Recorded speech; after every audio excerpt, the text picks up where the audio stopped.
Okay, so on the podcast today, we have got the wonderful, the fabulous Miss Jayne O'Toole from Real Nutrition. Welcome, Jayne. Hello, how are you, Simon? I'm Thank you very for good. having me. No problem at And all. my Now, bucket of yes, coffee for at the those ready. listening in, Jayne is wired with what can only be described as a bowl slash bucket of coffee. I think Jayne doesn't do things by halves by any stretch I of the do not. imagination. There is no mug of coffee, no cup of coffee. Maybe it's a hint to how she feels about coming on my podcast, that she needs to be caffeine up to the maximum to make it through and Got into to keep up me. with you, you know? Keep the Maybe wits so. alive. I've already had plenty of caffeine, so I'm good to go. So for those of you who don't know, Jayne is a fellow MNU nutritionist. We were on the same intake together. We graduated at the same time. So Jayne is fully up to speed with everything evidence-based, and she's coming onto the show. We're going to be talking about mindfulness and gratitude and how that can help with your weight loss process. Now, before we get started, Jayne and I just want to say that we are not by any stretch of the imagination experts in this particular No. area. We are just kind of delving into our own thought processes in this particular topic, and also like some of the client experiences we've had that maybe you can relate to as you're listening in and following on these conversations. So just that little preface there, that we are not claiming to be like some professional experts in this area of the field, but no doubt you'll get something from it. So, Jayne, why don't you kick us off with, I've given you a little bit of an intro, but maybe give I us a little bit know. more of an intro to Yeah, who you are, covered where the you come from. important stuff. Yeah, Um, go for so it. I am from Dublin, so Dublin based, live here and work in a private practice here in Dublin. My business is Real Nutrition. I still work in marketing as well at the moment, part-time, alongside building my own business. I did my MNU this year and certified, but prior to that, I was working in the industry. I had done precision nutrition. Prior to precision nutrition, I did some other courses through Shaw Academy in nutrition, and I've done CrossFit coaching, mobility, and kettlebell coaching courses before that. So I've been within the fitness realm and nutrition realm for about 4 to 5 years now, working in nutrition about 3 to 4 years. And yeah, it's a big part of my life, but nutrition is definitely the passion and what I want to move forward in fully. Haven't kept up the other kind of coaching or CrossFit coaching, I just train it.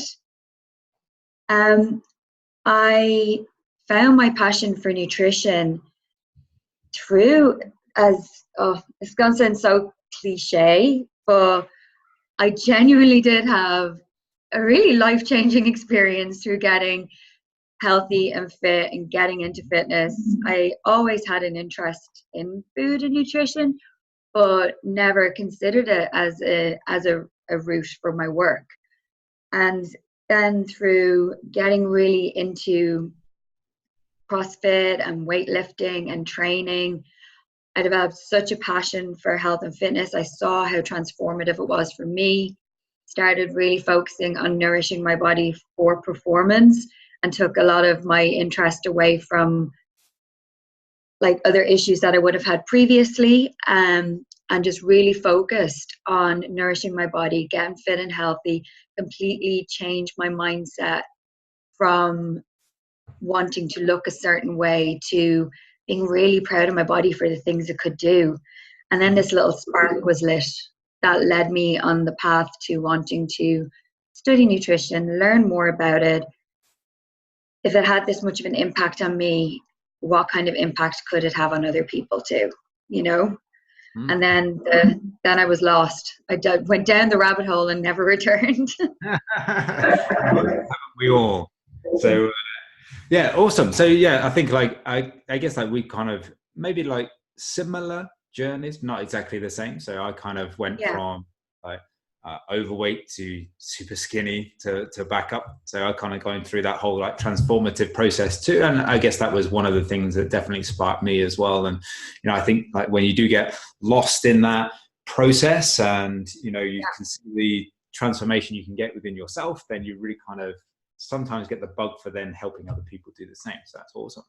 I think so many people on the journey and who get into fitness and nutrition, and in the caring practices and helping people, it's like the walking wounded. I think the empathy that comes from having a history of, like in our case, disordered eating and poor self-esteem, and that does kind of set you up to have a certain amount of empathy and understanding for people, and the longing, I think, to make a difference and to really help people. So I do think you'll find a lot of it within our industry, people who have that and who are driven to get involved in this industry because they have that urge to want to really help people, and they know the difference health and fitness and nutrition can have on your mental health and physical health. Yeah, perfect. Cool. So let's loop around then to the start point of where we're going to get to in today's topic, which when we talk about mindfulness, I think it's one of those topics that's kind of rising in terms of its popularity as a word and as a concept and things like that. But I guess many people listening in may not really kind of know what it means or what it might mean to them. So for you, when you hear the term mindfulness, kind of what does that mean to you, and how do you kind of incorporate that in day-to-day life? What does that look like? For me, when it comes to mindfulness, it's something that's been there for quite some time, and I didn't even realize it. I was introduced to some of the principles of it back when I was dealing with my own disordered food relationship. But I'd say about 5 years ago was when I was part of a wellness blog with another girl, and we got introduced to some of the principles of gratitude and mindfulness. And it was something that I really appreciated and saw the benefits of, and started applying gratitude then. But I never really delved further into it until I'd say the last year, 18 months, were when I really started to work on applying it. And the biggest thing I get from mindfulness is it's the awareness, it's being present, it's engaging in the present moment. It's not fretting about the past or worrying about the future. It's when you practice mindfulness, your thoughts are more tuned into what's happening right now, and you're not concerning yourself with the irrelevant that you can't control in the future, or worrying about all you've said and done in the past. It's just being present and being grateful for that present moment and your thoughts. I think that's probably the easiest way to explain it. And is that something then that you consciously actively think about during certain parts of the day, whether it's when you're when it comes to, I don't know, wake up in the morning, you're having a certain morning routine, or thinking about goals, whether they be fitness related or otherwise? Is it like a constant process that you go through during the day, or is it just like a subconscious natural thing that you've now slipped into it, I guess? No, I would love to say it's natural to me. It's not in any way, shape or form. Like if you hear of the monkey mind, okay, so my head is like a barrel of monkeys, and they're probably singing show tunes, possibly the Macarena on occasion. That is where I naturally sit mentally. I'm very much an overthinker. I'm a little bit wired, as you know, from meeting me. Yeah. Calm and quiet and serene would not be the words you would attach to me when you meet me. So being present and mindful of the moment is something I really have to work on. I very much understand why it's called a practice for that reason, because I have to really actively work on it. It's not natural. So I do consider it, because I have a wandering mind. I overthink. I worry a lot about things I've done, things I've said, things that might happen. It's just that is just who I am. But even as someone who's that way inclined, I find huge benefits to working on mindfulness, to making the effort, even if I am trying to meditate or take the time and my head's going all over the place. Making the effort and taking the time, and the moments where it works are worth it. And it does become easier, and you do settle into it more. And I think I'm a bit more forgiving with myself now than when I was when I started trying to do it. where I'd get really critical if I couldn't stay in a meditation or quiet my mind. Now I kind of accept it more. And I think that's actually was a surprising part of getting into it, was being more understanding of myself, and that it's my own journey and it's my own practice, and I have to try and figure it out myself and how it will work for me, and I can apply it to my life. So definitely the aspects of meditation, I use meditation apps to help guide me, because I use 10% Happier, because it's the help and the guidance of using an app is hugely beneficial for me, because I don't feel like I would focus as much on my own trying to do it. Not yet, maybe one day, but having the app set up and telling myself I'm going to schedule it every evening gets me to do it. I do practice gratitude. I have my 5-minute journal. That was a gift from a friend, gave it to me over a year ago, and I try and practice gratitude with that every day. So I'll write in it in the morning, I write in it every evening, and that really, really helps me take the time to start my day positively and well, appreciative and grateful for something. You find something. There's times you struggle, but you'll always find something to be grateful for, and that's practicing mindfulness every day. And those simple tools do make a real difference to me. If I'm getting really stressed out or anxious, I use breathing drills to calm me down. I use positive self-talk. I've used it for CrossFit competitions where I use breathing drills, or I'll have a little mantra that I say in my head before I go up for a max lift or something, because for ages I was known as being a bottler when it came to competitions and lifts. So I found it really helpful for that. So on numerous different layers of keeping me calm and present and refocusing me when I start going off on a tangent in my head is how it's helped me. Sure. I think like when you talk about like positive self-talk, I did a podcast with Jason Khalifa, the CrossFit guy, quite a while back. Know who he is? Yeah. He did. He was talking about positive self-talk, and the thing that kind of he talked about that resonated with me was when he said, "Well, if you were like personal training a client and you were talking them through a squat, when that squat started to get really tough and they were struggling and things like that, the actual way you would coach them through it wouldn't be, oh, your legs really hurt, your quads really burn, this is painful, isn't it? This is really, really, you are really struggling with this. You actually kind of maybe, you kind of then revert to, you think about the process, like drive through your heels, you're doing well, or push through here, and blah, blah, blah. You give positive reinforcement in that moment that they're struggling with. And he kind of translated that to, well, okay, that's how I talk to myself when he was doing CrossFit, but also in his like day-to-day life as well. So if he was struggling with something, whether it was business related or whatever, it would be a case of, well, if I was to talk to myself more positively, surely the outcome will be more positive than if I just say, well, this is crap, this is shit, and this is not going well. Yeah, exactly. So it's so important. Huh? Sorry. That's all right. I said it's so important. That's what it's about. It's about reining yourself back in, bringing yourself back to a centered point, not letting yourself go off on one, like a mental tangent of sorts. Yeah, 100%. So obviously, like we're from like a nutrition and training and fitness background. So in terms of like someone who's listening in and thinking about like mindfulness concepts, and they've come across it before, how do you think it kind of fits into that? It's like a weight loss or whatever the fitness goal is. How do you kind of think it fits into there? I know you kind of mentioned managing stress maybe in difficult situations. Is there a link you can draw between the two?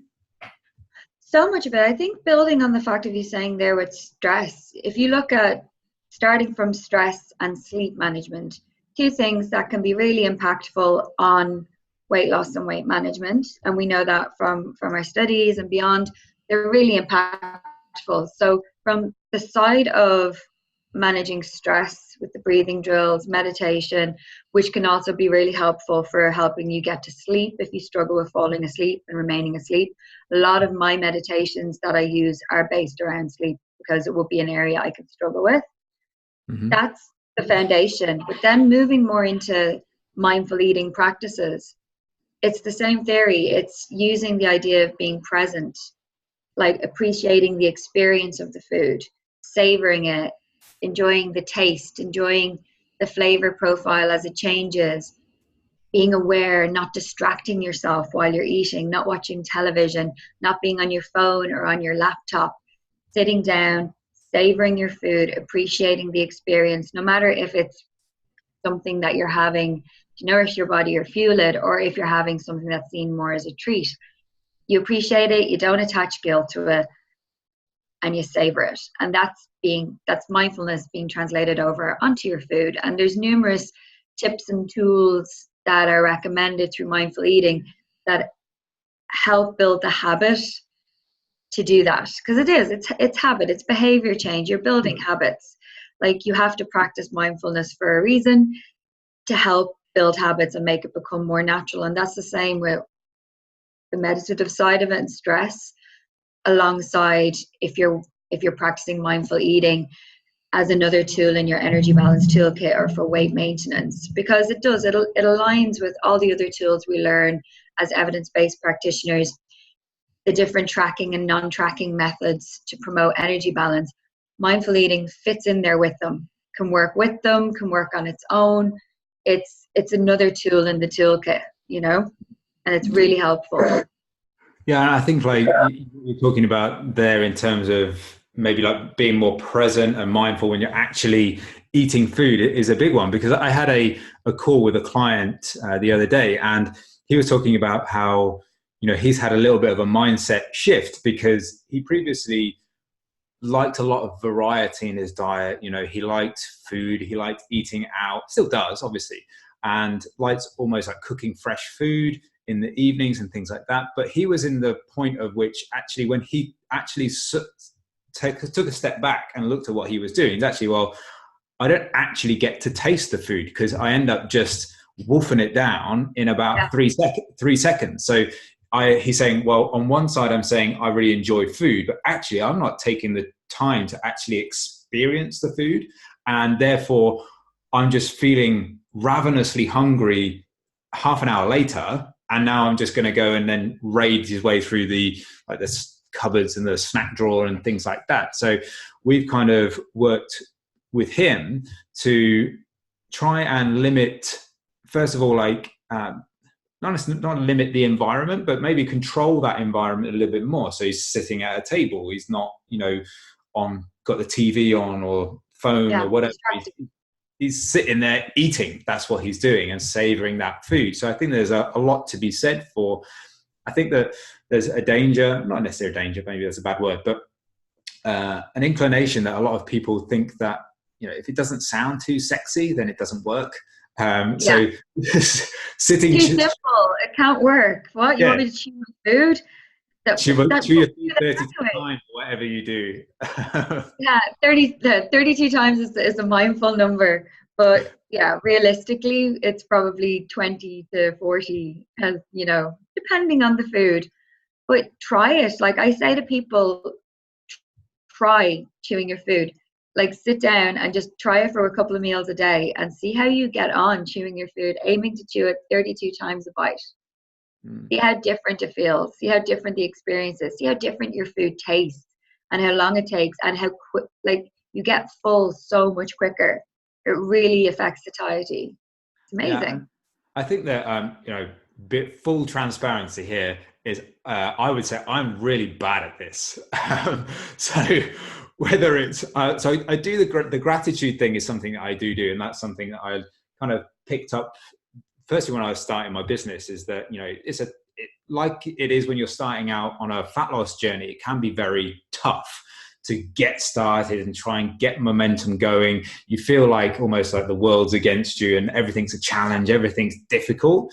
Whereas if you then get into that practice, whether people listening, you're losing weight, trying to build muscle, and it feels slow and it feels like everything's a brick wall and a hurdle, is practicing that process of saying, okay, well, what's going well for me today? What can I be grateful for that is going well, and what is, going in my favor? That, generally speaking, that kind of really did work for me.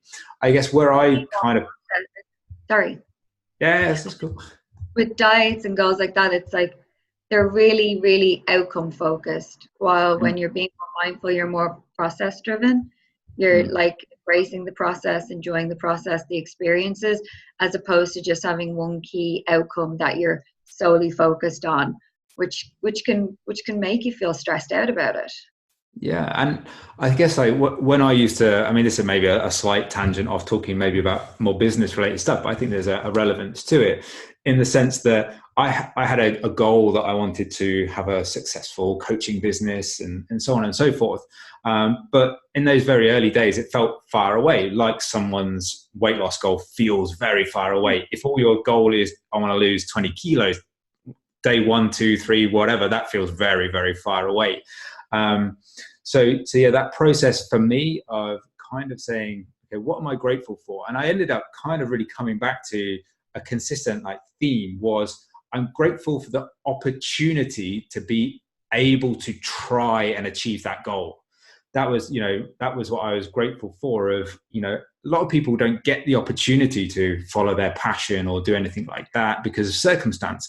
Likewise, some people from a health point of view may have, I don't know, injuries or various different, diseases or ailments or whatever, that means that they can't achieve a goal. So even having the opportunity to do it is something that I was kind of grateful for. Maybe that translates to everyone, I don't know. But no, I actually would agree with that so much. Like, I think, again, for like yourself and myself, we're both kind of career changers, like people who found their real true passion and what they really want to do and pursue later on, and kind of worked to work and graft throughout your life. But when you finally have that true passion, you are grateful. You are really like thankful for the opportunity to do it, the opportunity to be able to work towards it. I so relate to that. Like, it's something that would be something I use quite regularly these days as one of my gratitudes. Yeah. And I think like on the mindfulness side is that's my like own personal downfall. And maybe just like me talking through how I don't say struggle with it, but I've kind of have difficulties with it. Maybe someone else like listening in can relate and say, okay, at least it's not me on my own. So I find like my brain just works at 1,000,000 miles an hour. So I can't remember that maybe the last time I spent 10 minutes just doing nothing, other than sleeping, obviously. But that time of having an app or something like that, I find it really difficult. I find it like really, this is uncomfortable. I feel like I should be doing something. You just sit with that. Yeah, I was like, this is an uncomfortable 10 minutes. And then like when it comes to eating, I'm quite bad for that. So again, like we're not all perfect. Just because I'm a coach doesn't mean I do everything perfectly by any stretch of the imagination. Oh God, no, me neither. Like, Jesus, with the chewing and even the 10 minutes, like, I can't say I do that all the time. I would be blatantly lying if I said that. I work on that too. Like, I'm a girl with a big appetite, who loves to eat, and throughout my life I would have eaten quite quickly, and obviously had tendencies towards that a lot. And so it's something that I do have to work on. And there are times where, like, every meal or snack I eat, I don't manage to do it, but I work on it, and I do it more and more frequently. And it's like one of those things, it's not all or nothing. Too often we get stuck in the whole, I can't do that. That's too hard. That's uncomfortable for me or awkward for me. So if I can't do it all the time, I won't do it at all. And there's benefits to, even if you can apply that to one meal a day. Like, I work with clients who literally, I have said that to. I have been like, chew your food. You just, this week, all you need to do, one meal every day. I want you to apply that. Chew your food 32 times every bite, just one meal a day, and we'll build on that. And that's what it's about. It's building habits. And any of the tools we use for habit-based change and behavior change, you build on them. And this is no different. Yeah, and I think like for me as well, like when I work with a client, maybe it's a case that I always think that, you know, if you're trying to implement something new, whether that's like a mindfulness or a gratitude or something completely different, I think that often if they're almost a very results driven person, if you can focus on the aspect of their life where they can see whatever you just told me to do, that's made a material impact that I can see Yeah. in the part of my life that I was struggling with, then that gets you like buy into the rest of the process. So for example, you mentioned sleep and stress, and that's like super common for everybody to get not enough sleep and be highly stressed in the modern world. That's kind of where it's Yeah. at. So I think that, you know, if you can bring in some form of, even if it's just some sort of process around, okay, we're going to be more mindful about your like pre-bed routine, or we're going to do some sort of, I don't know, whether it's a meditation or relaxation or something, or read a book, Breathe. whatever it is, prior to bed, we're going to work on that. And then when they see, all right, now I feel like I've got boundless energy now. I feel like really much more alive. My workouts are great. I'm less hungry, etc., etc., etc. Then, you know, working on just that one thing, like you say, whether it's a meal or whether it's an aspect of their lifestyle, getting that change and then getting a result from that, I think then, you know, people buy more into the process Yeah. itself, and then that kind of filters through, I think. Yeah, it is just, I said, it's just one more tool. It's like with my clients, I would work like yourself, like with a range of tools. Like we have tracking and I've not tracking and non-tracking clients.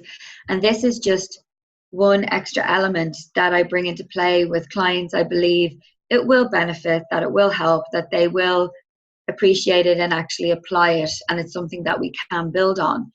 I wouldn't bring it into play with every client that I work with, but definitely I would pick and choose certain mindful techniques, mindful eating techniques that I would recommend to clients I feel they're going to have a positive impact on, for the reason you're saying, that I think it's going to be like a low-hanging fruit, really, you know, something that you know is going to have a big impact on someone with very minimal change. It's easy for them to apply to their life right away. And for some people, the mindful eating tools are the easier thing to apply immediately than some of the other options that we would have in the energy balance realm. Yeah, and I think that as well, like following on from there, is when I think that as well, people often like, whether it's again like mindful eating or something else, or whether it's like a diet thing, they kind of cherry pick maybe what sounds popular, and then Yeah. okay, well, this is popular, so I'll try this or I'll do this, and not necessarily thinking about the proper application of it. So, for example, like if you're going to do a mindfulness approach, then do it in a way that means something to you, that you care about. So like using the example of stress and sleep. So if someone really cares to say, well, I'm struggling with sleep, focus on that and put a strategy in place to resolve that. Don't do like mindfulness process to something that is actually okay in your life and you're fine with it, and you just go, well, this is kind of pointless, I'm not getting anything from this. You know, focus on something that, okay, well, if I do this in here, maybe I solve a problem. I think that's kind of where I would come from it. And I would agree with and like I say, for me as well, I'm just super bad at it. The eating thing. So me in front of this podcast right now with the camera and stuff like that is where I do most. Are you hiding food underneath? Am I going to see you start sneaking stuff up? If I dip the camera down, you can see a whole plate full of naked. But this is literally where I work, and this is where I eat, and you know, I'll be sitting writing, doing like podcast scripts or content or whatever, and then I'll literally go to the kitchen, I'll microwave something, I'll sit down here, and then I'll just carry on working. And you know, the food just is kind of like a fuel to me. And I think the only time that I've really paid attention to it is when I'm hungry. You know, periods of when I've gone through my own fat loss phases, and you're consciously then thinking of hunger. Is at the moment I'm not really dieting, so it's almost like food's like an afterthought. You know, people are going to hate me for saying that. So I'm sitting there, I'm dieting on 1,500 calories, and you don't care about food. But yeah, so I think that's kind of where I'm at with it. Anyway, so we talked a little bit about how we use it from a coaching point of view and how it's impacted other people. Let's say, for example, someone's listening in and they haven't got a coach, or that's not the right thing for them right now, but they like the sound of this process and how it all works. Where would you say someone, like the first place to start for someone who hasn't got someone to necessarily guide them and navigate them through that whole process? If it is relating to just applying some mindful eating techniques to their current nutrition, however their approach is, whatever way they work on energy balance, I would say chewing your food. That is always my first one that I say to people, because it benefits digestion as well. And I think if weight maintenance or weight loss is a big concern, that taking your time with your food, chewing your food, will really help you tune in more to your hunger and fullness. Allow yourself to feel full. You get satisfied much sooner when you're chewing your food and you're taking your time with your meal. It forces you to be more aware. It kind of forces you to be mindful. So you're not actively going, all right, I'm mindful eating. You're just chewing your food. You're taking your time with your meal. So you're being forced to be present. So it's a good way to introduce it. And if it's a food item that you struggle to chew 32 times, like you're having soup or yogurt, maybe that's when you apply the target taking 10 minutes. If you have to put your spoon down or put your fork down, just be more present, be more aware. The other step then is what we talked about, distractions, like try not to be in front of your computer, try not to watch TV. And I know that's a really difficult one that a lot of people I've talked to about it find hard to apply and agree to. Is sometimes watching a little bit of TV in the evening is how they relax, and it's the only time they get to do it, and to have their food on, like, while they're watching TV. So you can nearly be taking something away from someone by asking them to do that. So in that situation, I would just suggest that you still remain aware and try and take your time with your food, and maybe put your fork down and chew your food. Another thing that's really helpful would be to, if you are prone to snacking on the go or like mindlessly eating, is when you get the urge to eat something, just check in with yourself. Like, really consider the fact of, am I really hungry? Do I really want to eat? Or is it something else? Am I bored? Should I just call a friend? Should I go for a walk? Do I just need to have a cup of tea? Should I just have a glass of water? Check in that you're actually hungry, and don't just reach for food right away. And just learn to start understanding that about yourself. And if it is something that you find happens quite often and you're not hungry, start finding other things to do, like calling a friend, going for a walk, breathing. Maybe that's the time you should do a little 5-minute meditation on 10% happier headspace, Like they're probably, I'd say, the biggest tips I can give for anyone just starting out. And that would be chew your food, take 10 minutes over a meal or snack, become more aware of your hunger and fullness, really take the time to savor your food. Think about the texture, the flavor, how it changes as you chew it. Just be very, very aware and try and be present and non-distracted while you're eating. And then the rest will build on that.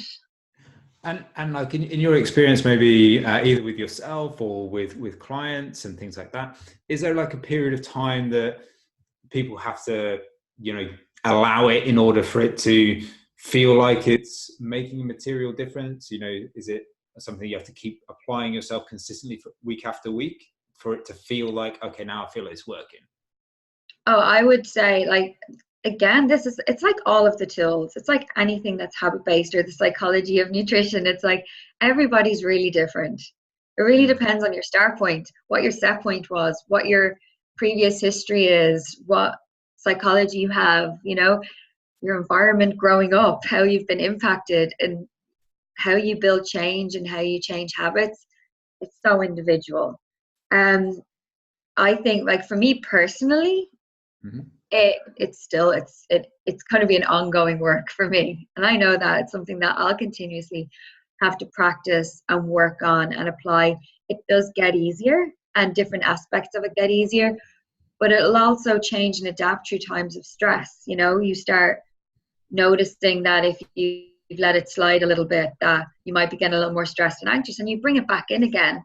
So, I don't think you can give it a set time for people. It's called a practice for a reason. You have to keep practicing it. You have to keep working on it. And no matter how good you get at it, if that's like the right term to use, I think you can always improve and build on it. And I guess it's a bit like for the rest of your life to some degree, Yeah, and I guess it's a bit like at the gym, getting the reps in. You're not the strongest guy or girl in the gym from day one, and as you build those reps in week after week, workout after workout, and you eventually get better. You get good, and I guess it's similar. It is. It's as well with that analogy. It's kind of like when you start in the gym, you make gains really, really quickly. You notice the results really quick if something takes hold, and then the gains get smaller and smaller the better you get at it, and you appreciate the smaller victory. That's so bad. Sign up for this. I should be making GPPs all the time. But that's what it's like. It's constant. You constantly have to keep working, and I think the goalpost changes on everything. You start reevaluating different aspects of your life where you can improve mentally, like where you're at. You start learning about yourself. The more you're present, the more you sit there and take the time to actually be in your own thoughts and sit with them, whether you want to or not. You start learning an awful lot about yourself. And I think that's a big part of this too. Like for me, I'm a tracker fully. Like I track my calories, everything like that. And I don't just mindfully eat. Like it's not my only tool for me personally. But long term, I don't want to track forever. I like taking breaks from it. I like jumping in and out of different methods. I also use a windowed eating protocol sometimes. I'll use whatever method is suiting me. But this is another one. This is one that I think is going to help set a foundation for life. We're all going to get to a point in our life where you don't want to track. You don't really want to think about it too much. And I think that applying these mindful eating techniques now and building on them and really working on trying to understand your hunger fullness a little bit more will help you feel a little bit more chilled out when you do take breaks from tracking or when you do change the method that you use. I think it's another way to build confidence in your food choices and in how you eat. I think that's as well you make about tracking, non-tracking, having methods, and kind of like building on that process. So to give a little bit of an example, I had a conversation with a client again like the other day, and she we hadn't really discussed because the way I like to work with clients is obviously everyone's different, but broadly speaking, the clients that come to me are more sort of like lose some weight, build some muscle, roughly speaking. I'd get mostly that too. There's a variation on a theme, but you could roughly categorize it as that. So what we'd done initially was go through a tracking methodology that worked for her to get the initial results and things like that.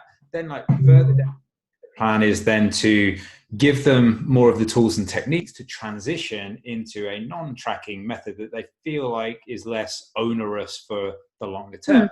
Now, we got to the point where we hadn't actually kind of started on that transition process, but out of the blue, she decided, okay, I'm going to, I thought I'd just try a non-tracking process or just try not tracking at all. And she kind of went a little bit off track for a week. And we kind of had to rein it in. So we had this conversation about, it's not as simple as I've been tracking, now just switch it off. You've got to have like, okay, well, what are my tools and techniques? What am I like, for example, like MyFitnessPal, you consider it as like a little bit of a lever. That's one of the things that I can use, a little tool I can use to my advantage to help me lose weight or whatever the goal is. You've then got to start to say, okay, what are my processes for keeping nutrition in check once that's gone? And you want to get to that point where that is gone, because who wants to track forever? But you need those processes in place. So whether, that can be like a mindful eating, like you say, it can be some sort of windowed eating. It can be like manipulation of macronutrients and whatever. Exactly. Carbs out of a meal, volume eating, water wings, you need nutrition water wings. And kind of the way I described it to her is that what we might do is say, for example, I don't know, like take it like one meal at a time. So like, okay, just go do this around dinner, whether that is, remove certain amount of carbohydrates or look at portion control, because you've been tracking for a while. Now you roughly know what portions are like, and now you can kind of transition away. Let's see how that goes. So you're just tracking for a bit, but then you've got free reign on this one meal, and let's see how that goes. And then, like you say, you're like putting those reps in, you're building up that confidence, you're building up that ability to then transition away. So I think that's a important thing that, is that it's never that you don't have to just use one method. We talk about that a lot in MNU, you can jump in and out of methods. You learn a lot of methods for a reason, and that's to be able to jump from one to the other at different phases in your life when they suit your lifestyle and your goal at that time.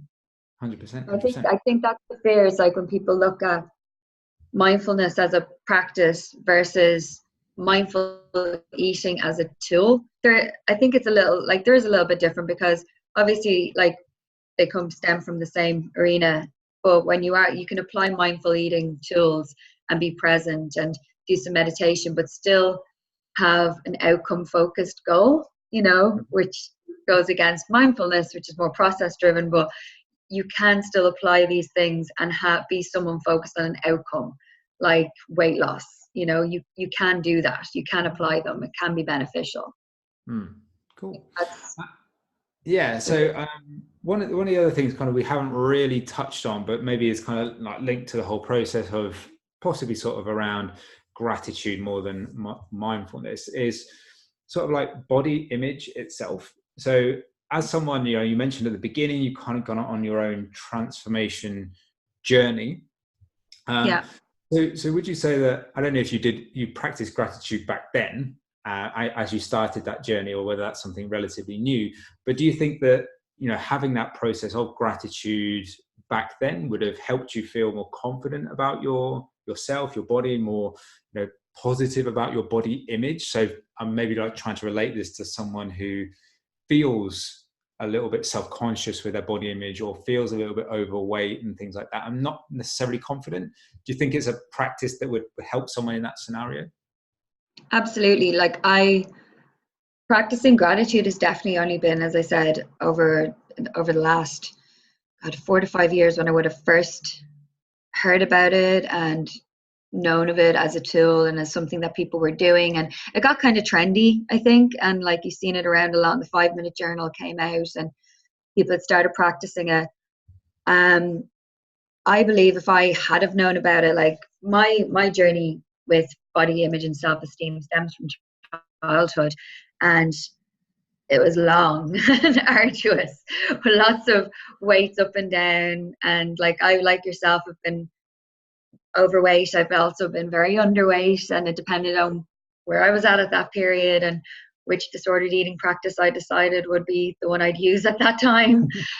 It was all from low self-esteem, and practicing gratitude at that time, if I knew about it and was regularly practicing it, I believe would have been really helpful, because it would have kept me focused and present. A lot of my issues were worrying about, I was always conscious of what other people thought, worrying about things that were going to happen, things that had happened, criticizing myself, looking at the negatives within myself, constantly focusing on my body, on my outer shell, as the focus of all of my anger and all of my pain. Whilst if you are practicing gratitude daily, you're looking at the positives, you're considering the good things in your life.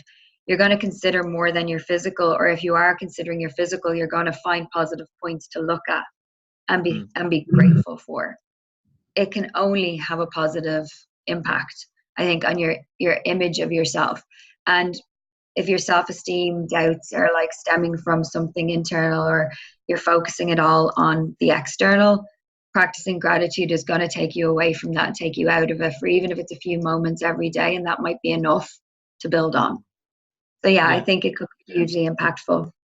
Yeah, I think as well, the little technique I think I picked up in MNU was where if you're working with someone, or they struggle. So some people struggle with a gratitude process because they start off from a very negative point of view, of like a very negative body image and self-confidence point of view, says they struggle to see something to be grateful for in that area of their life. And I use that technique where you say, how would you, rate your body image or something like that, or how you feel about yourself on a scale of 1 to 10. And most people will not say 0. They will say, they will give themselves some score of some description, whether that's like a fairly low, like a 3 or a 4 or 6 or whatever. Is that I think be mindful of the fact that you gave yourself a 4, let's say, for example, for a reason. You didn't say 2 or 1. You gave yourself 4 for a reason. So what were those things that made you give yourself a more positive answer than 0? So if like people are listening into this and think, well, actually, I don't really know what I'm grateful for because I don't feel very good about myself, is you go through that process. Okay, how would I rate myself on that scale? Okay, I feel 4 or 5. Okay, why didn't I say 3? Why didn't I say 2? What do I feel good about? And is it the fact that you are starting this journey? You've lost 2 kilos, 3 kilos, or you started going to the gym. These are all positive things that you can kind of be grateful for. And I think I found that's a good technique to get people really to good. start thinking a bit more positively, even if they feel really negative. Obviously now everyone listening to this is just going to say, well, I feel a 0. So that's not going to work. So set them up now to say that it's like totally 0. But no, I think that's really helpful. Like they've proven it through studies of gratitude and the impact that can have on so many different aspects of your life, even people's health. They're finding connections to.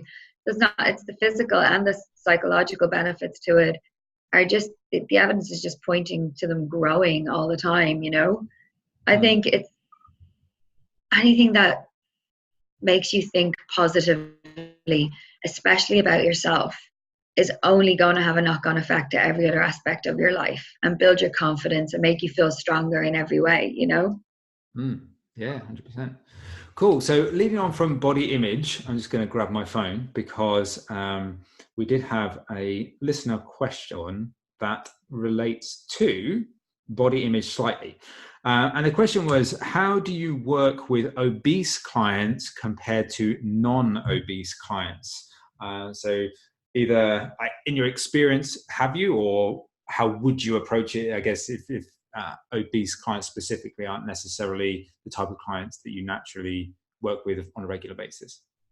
No, I have done though. I still do.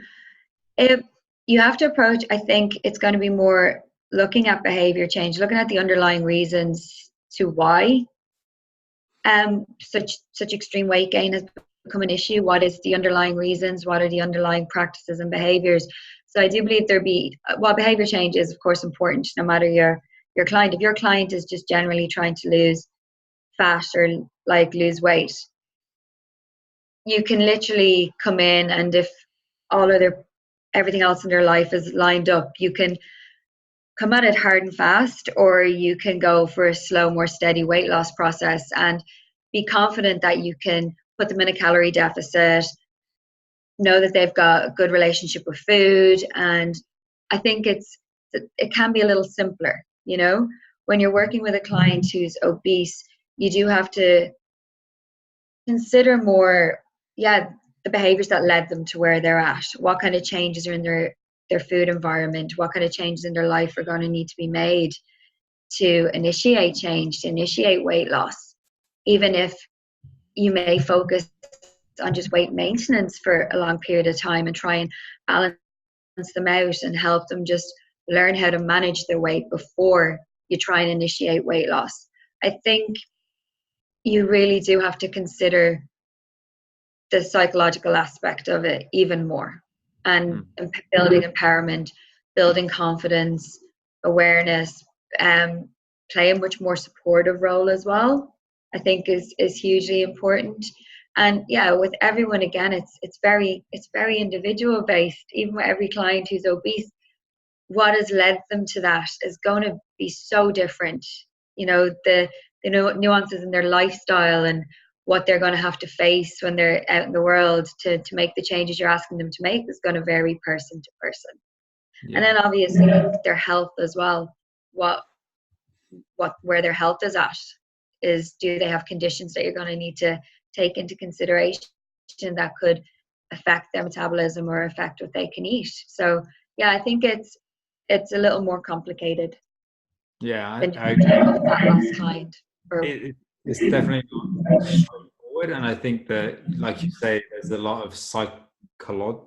There, psychological. I was caught between saying psychology and psychological. I couldn't decide which one to go for. So pick one.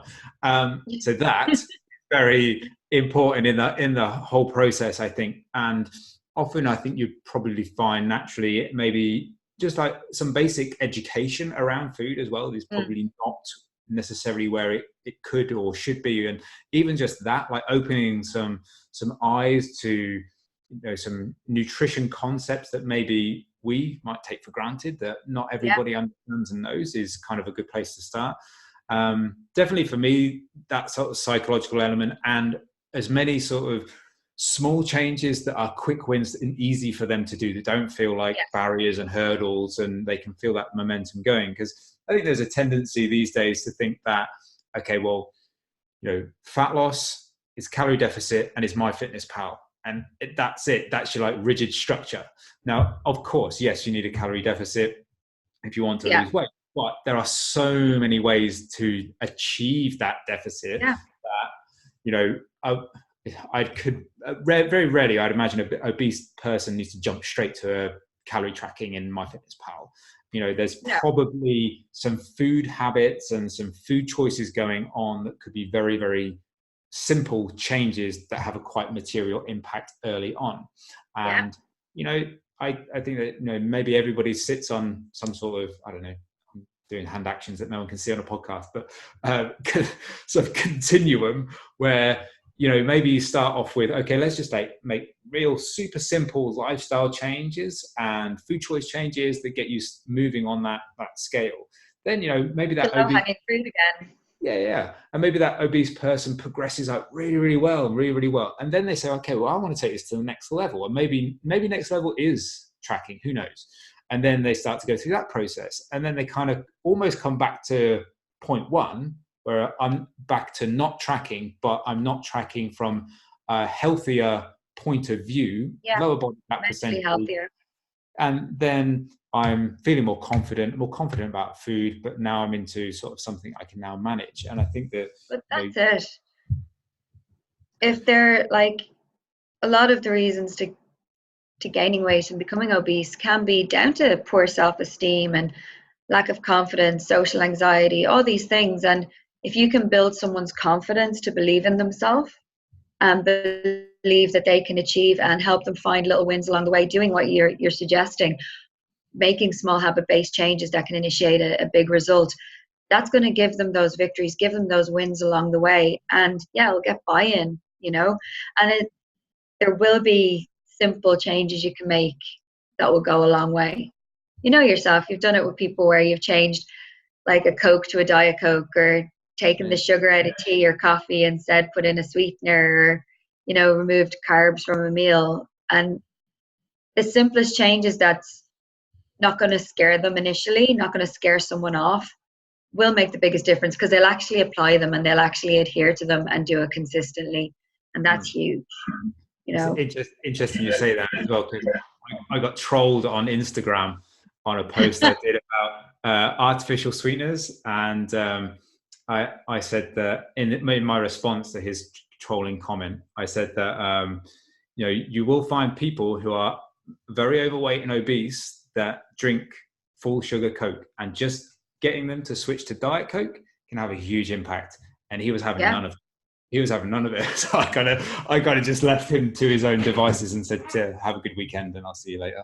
But I've had numerous clients lose like a couple of kg literally just from taking the sugar out of their tea, and they think you're a miracle worker. And I was like, yes, I am. That was all me. It's everything. It's simply initiating that calorie deficit without people realizing it in the simplest way possible. They're not missing out on anything. They still have their sweet drink, still enjoying it. They don't feel like traumatized by all the changes. And I think the problem with that though is, initially when you only make those changes with someone, they're sometimes skeptical. It's kind of like, But when I see these diets and these things online, there's so many changes made. I have to go to 1,000 calories and I have to do this, that, and the other, and take this supplement and drink this magic juice and do all this. And that's what I need to do to lose weight. It must be true because it's really hard. And you're like, you just take the sugar out of your tea there, you'd be grand. You know, doesn't really get the buy-in all the time, especially probably not if I say it like that. Yeah. But, you know, it is that simple, and that gets the results. And sometimes it is hard. You have to read the situation and read the client well to know if you're going to get away with that. And sometimes you have to add in an L supplement or something else, or like another thing to do just to make it sound a little bigger. I had a client recently, and I actually put a snapshot of the text message he'd written on my Instagram stories. Okay, by the time people listen to this, that'll have gone, so don't go and check it. But he would message me at the beginning of the month saying he was ready to jack it in. He but under so much stress at work, and he felt like he couldn't control stuff, and he couldn't control what he was eating. So we kind of had a little bit of a heart to heart, and you know, he was coming at it from like, I've got to do more. You know, I've got you've sent me like 3 workouts to do and stick to these calories, but I've got to go swimming, I've got to go this, I've got to go for 2 runs, I've got to do more. And it was the more that was actually working against him, because he just felt so much pressure to do more. So I said, you know, look, let's get back to what I asked you to do in the first place, which was a lot less. And so we kind of stripped back to say, all I want you to do is focus on your calories and get your steps in. If you can get to the gym, great, but just do those 2 things for me. And that's it. That's all I want you to do for a month. And he's now at the position where he's had his best month in terms of progress and getting towards kind of, I don't want to use like weight as the only goal, but it's one of his particular goals.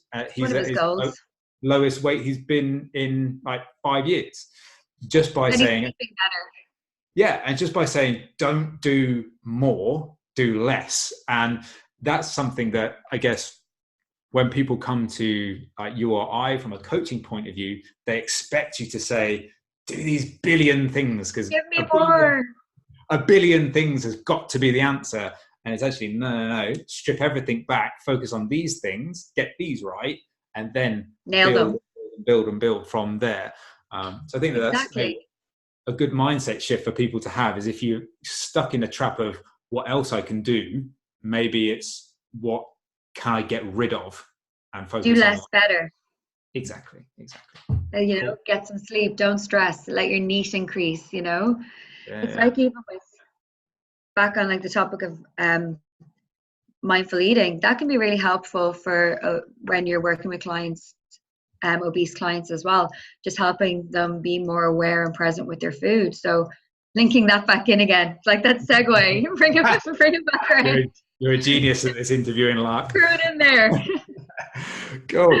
So Jayne, so I think we're kind of all out of time, so that's cool. We kind of got covered a lot. So I think that a lot of people are going to take a lot away from this, from the mindfulness to the gratitude to some of the other sort of tangents we went off on. Sadly, we didn't get time to talk to Jayne about her love for hotel biscuits. So edit. If you follow Jayne and you follow her Instagram stories, any time she goes to a hotel, she's liable to get drunk and give lots of reviews about the hotel biscuits, which is very entertaining. Thank you for painting that picture. Very entertaining. So look out for that. I do love a biscuit. There you go. So aside from drunken hotel biscuit reviews, what else is on the agenda for Jayne, and how do people find out more about you and get in touch? So I will be doing a few more podcasts. I have a few talks coming up as well this year. One up in Northern Ireland, one in Stockport, but they're gym based. I'm doing a big event in Dublin, a Women in Wellness talk in October for anyone who's over this side of over in this country. I'll be launching my new website in a couple of months, and then moving towards some online coaching then too. And now people can follow me on Instagram if they want to hear more of my reviews and my wanderings and writings. There's plenty of good nutrition stuff in there, I promise. It's not just biscuits and wine. A little bit of biscuits and wine. It's Jayne with a Y, AYNE _real nutrition. Yeah, Cool. you can follow me there and hear about the bits and pieces that I'm doing. Awesome. And I recommend everybody does that. And I will put a link in the show notes to Jayne's Instagram as well. So for the lazy ones listening in, you can just click a link rather than type stuff in yourself. But for now, I'll say thank you very much, Jayne. Thank you for giving up your time. Thank you for coming to talk to everyone who's listening in right now. Very good. Very appreciative of your time. Thank you very much. Thank you so much for having me. It was really, really fun. It's great to chat to you and discuss our little wanderings through mindfulness. No worries. Cool. Thank you very much. Catch you later.